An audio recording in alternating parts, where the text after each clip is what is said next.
আলোচনায় অংশগ্রহণ করবেন মাননীয় সদস্য মোসাম্মদ ফারজানা সুমি, মহিলা আসন 14।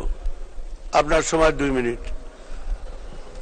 আসসালামু আলাইকুম। আপনাকে ধন্যবাদ মাননীয় স্পিকার। আমি উপকূলীয় জেলা বরগুনা জেলা থেকে এসেছি। আমাদের জেলাটি সিডর, আইলা, আমফান, বুলবুল কবলিত একটি জেলা।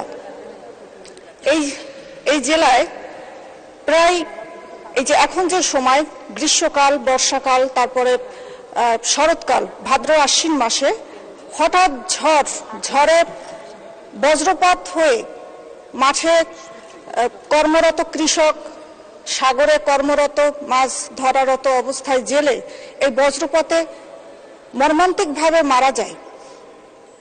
তাই মাননীয় দুর্যোগ ও ত্রাণ ব্যবস্থাপনা মন্ত্রীর আমি দৃষ্টি আকর্ষণ করছি, তিনি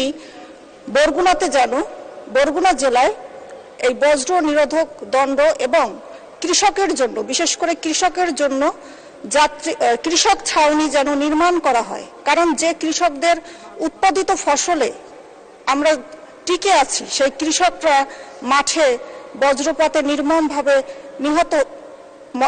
মৃত্যুবরণ করে।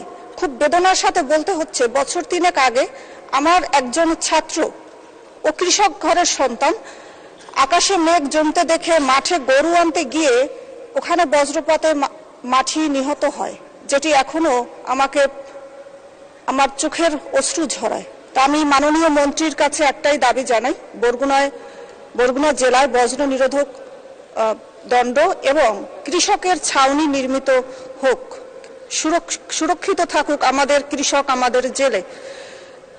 জয় বাংলা, জয় বঙ্গবন্ধু। আপনাকে ধন্যবাদ মাননীয় স্পিকার। ধন্যবাদ।